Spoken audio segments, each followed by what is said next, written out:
In the next part of this lecture, we're going to learn about compensation and rewards. This is by no means a comprehensive lecture on this topic. I just want to highlight some of the information that might help you post-graduation. Compensation includes all forms of financial returns and tangible benefits, all the ways that employees are compensated, are rewarded for their work, for their effort, for their talent, for their dedication, for their performance and their results. There are two different types of compensation that we might consider: cash compensation, which includes base salary and pay for performance plans. We'll talk about the pay for performance plans next. Compensation also includes fringe compensation, indirect forms of payment, things like Social Security and Medicare payments made by the employer on behalf of the employee, and discretionary programs, retirement, employee wellness programs. Base salary is the pay that someone can expect for working a specific number of days. Salary is not tied to performance. It's not tied to the number of products made, number of services rendered. It's not tied to outcomes. It is tied to the pay period, to the calendar. Every 14 days, this employee gets paid this much.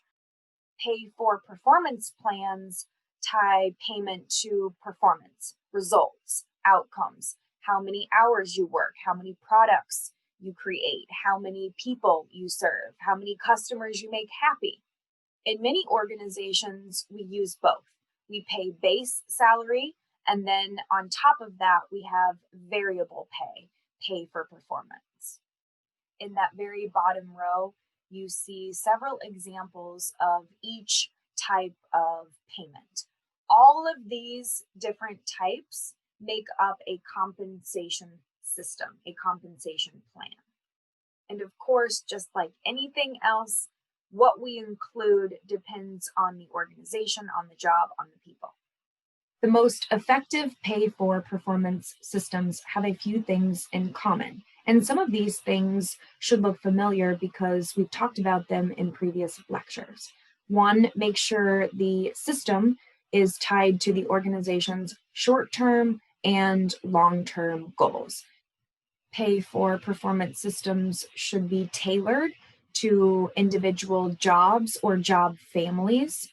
They should be based on measurable performance goals, both at the individual and at the organizational level, sometimes at the group level if it's relevant to the job.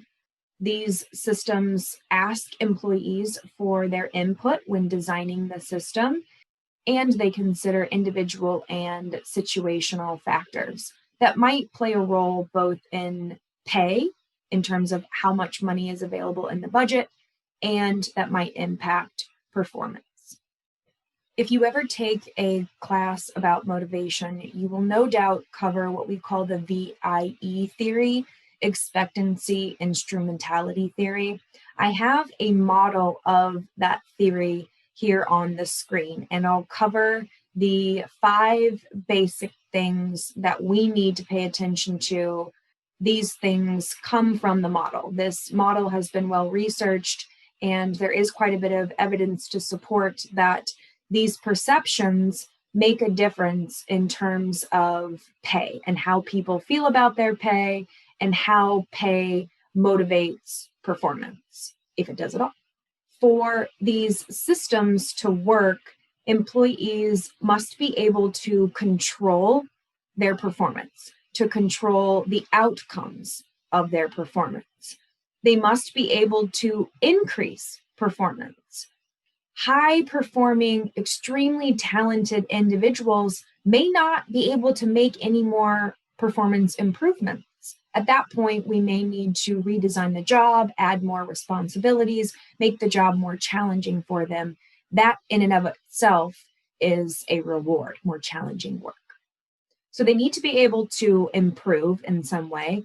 They need to believe deep down inside that they can improve, that they have the capability to improve. There were a lot of people during the COVID pandemic that struggled with anything new, that struggled with learning new things, starting new jobs, because they were overwhelmed in their private life, in their personal life. Some people in the moment don't believe that they can change. We have to work on that perception if we want pay for performance systems to make any kind of difference. They also have to believe that if they increase their effort, if they do better, if they go to this training or read this book, they have to believe that that effort will result in increased performance and the result that they want. Sometimes we try really, really hard at work and we don't get the results that we want. Sometimes we get the results we want, but the reward we get doesn't do much for us.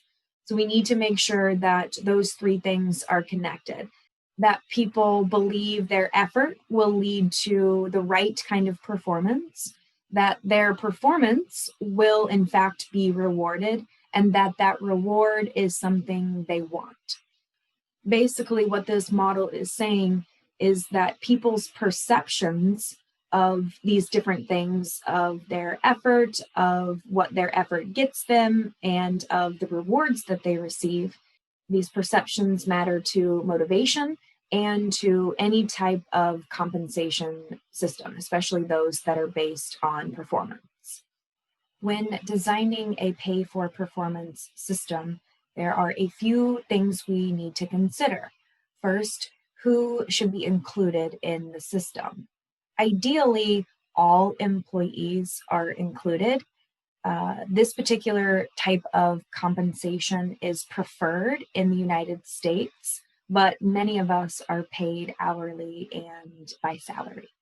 So we understand that these systems are not as popular as maybe we would like them to be.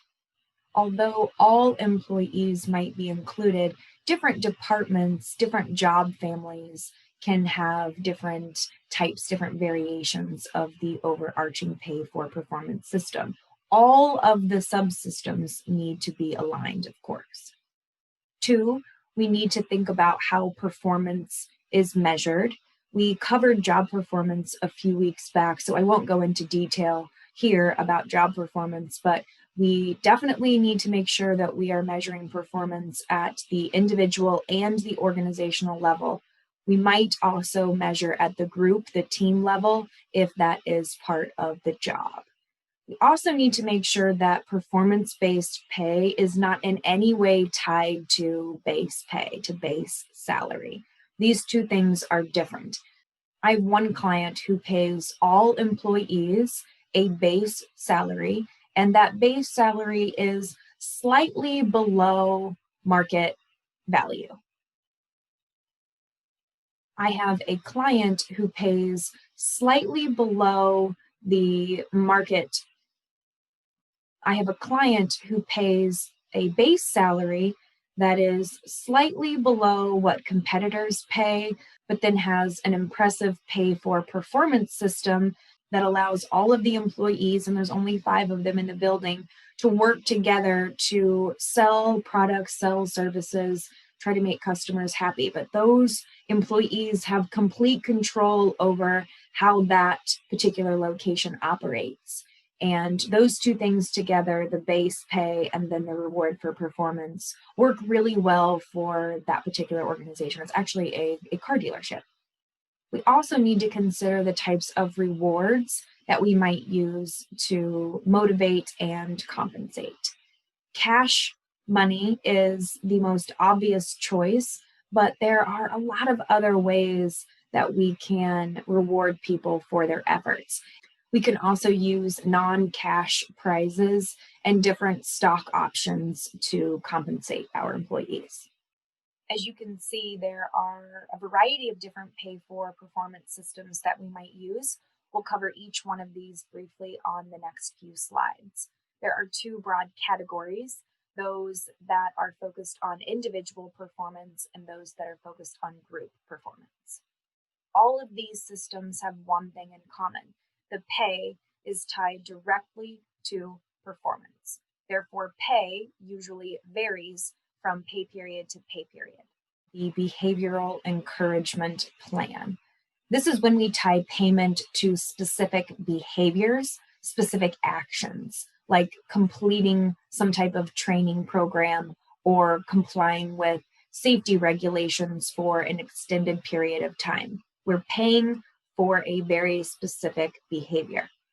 Merit pay is based on the outcomes of job performance, based on performance measurement.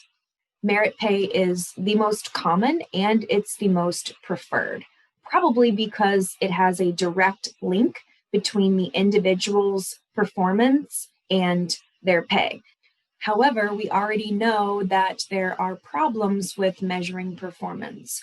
Rater errors, rater bias. The system is not perfect, and therefore any system that performance data feeds into is also not perfect. We have to be careful with that.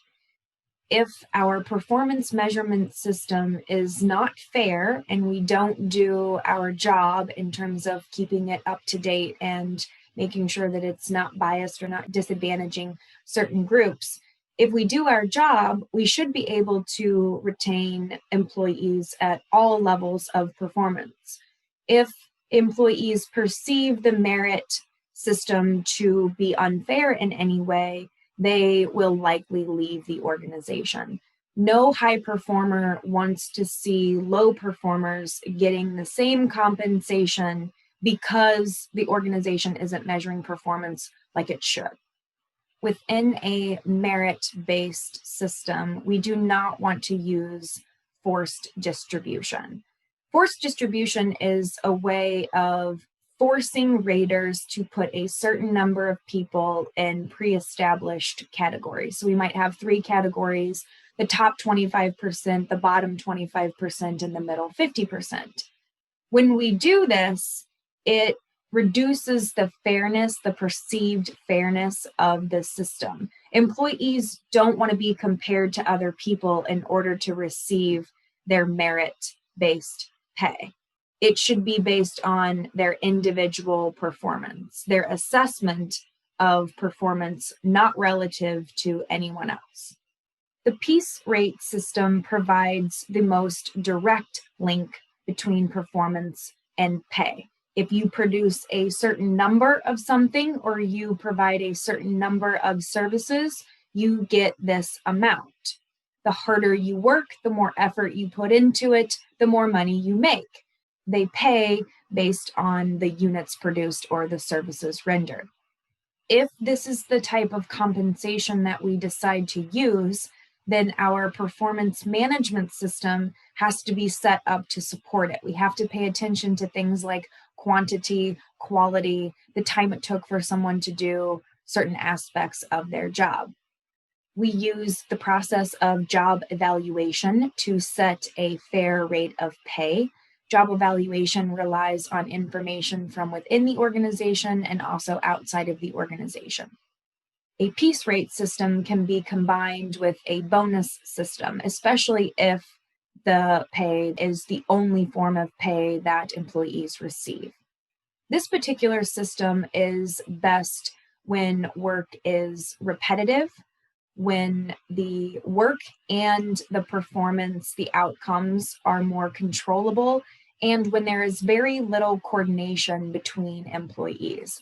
In a group setting, in a team setting, a piece rate system would be very difficult to implement.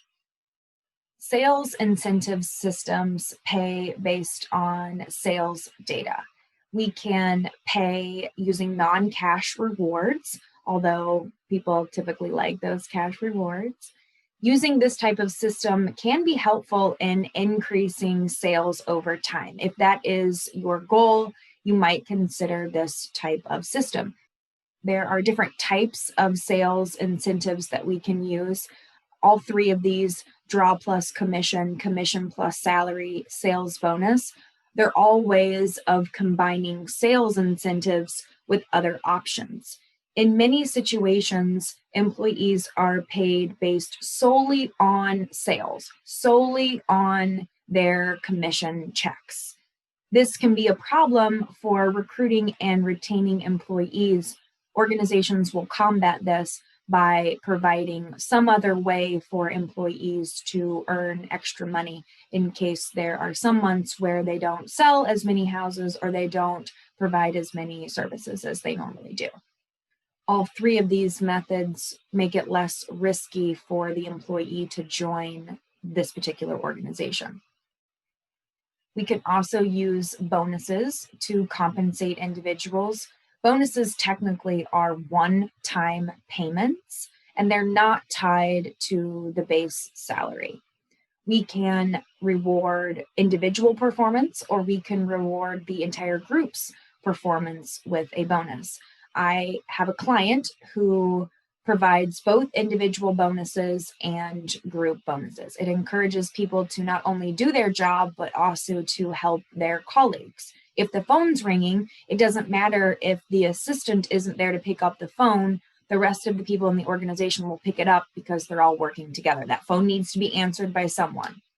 Interestingly, people tend to be more satisfied with bonuses than to adjustments to their base pay.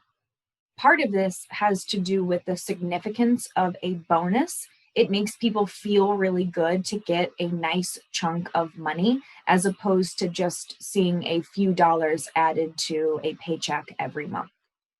It's more impactful when it comes in the form of a bonus. Plus, many times bonuses are rewarded with some other type of recognition. Here, you got a bonus.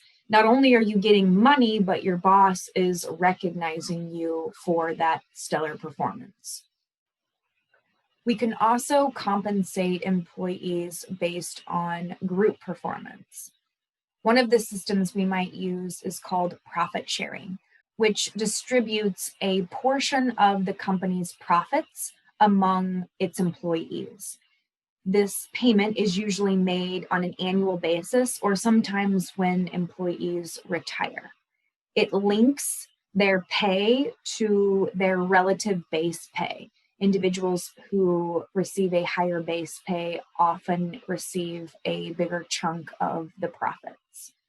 This type of system has the added benefit of aligning management and direct report goals. Profit sharing systems encourage coordination, collaboration, group decision making, because that's the only way the group is going to get their share of the profits is if they work together. No one person is going to be able to make a big enough difference on the organization's overall performance. The effectiveness of a profit sharing system depends on several things. Perceptions of fairness, which are often tied to the size of the group. As you can imagine, we don't usually see it as fair when the group is really large and we're only receiving a small portion of those profits. Effectiveness also depends on workers' perceptions of the effort and profitability connection. You're jumping from the individual level effort to the organizational level profitability. That's a big jump. And if employees don't believe that their efforts will impact group performance and then group performance will impact organizational performance, which will then impact profitability, if they don't believe in that connection, these systems can sometimes seem like a waste of time or not motivate them at all. Gain sharing is another example of a group pay for performance system. In the image here, you can see a comparison between profit sharing and gain sharing. Profit sharing, you get a portion of the total profits. With gain sharing, you get a portion of any money, any benefits tied to those improvements in performance. There are several different approaches that you can use to keep track of improvements. As you can imagine, the performance management system has to be spot on in order for a gain sharing program to work. Not only do you need to be measuring performance accurately, but then you need to be measuring change in performance accurately. These payments are often made on a monthly basis, whereas the profit sharing payments are made on an annual or a biannual basis. We do have research evidence that gain sharing programs can help us improve not only productivity, but also the quality of the products and services that we are delivering to our customers. The effectiveness of gain sharing depends on a lot of different factors, just like it does with profit sharing. But with gain sharing, it requires quite a bit more trust in the organization. It requires more cooperation because, again, we're not just trying to reach targets, we're trying to beat last year's targets. It also requires their input. It's important, really, for any one of these pay for performance systems, it's really important that we get our employees' feedback, ask them everything from who should be included, what rewards should we include, what performance should we measure, how should we tie it all in, what are your goals, what rewards do you like? We can ask people all kinds of questions, get their input to help us design a better system. The last two group-based pay for performance systems that I want to mention have to do with company stock. Employee stock ownership plans, ESOPs, are a type of retirement plan. And the way they work is a bit complicated, so I won't go into great detail, but I'll give you the basics. A bank loans money to an ESOP trust. That money in the trust is then used to buy company shares. When the trust buys those company shares, the trust owns part of that company. The company then contributes funds into that trust. So the trust got money from the bank and the trust got money from the organization. There's a whole bunch of money in there, right? Used to buy the shares.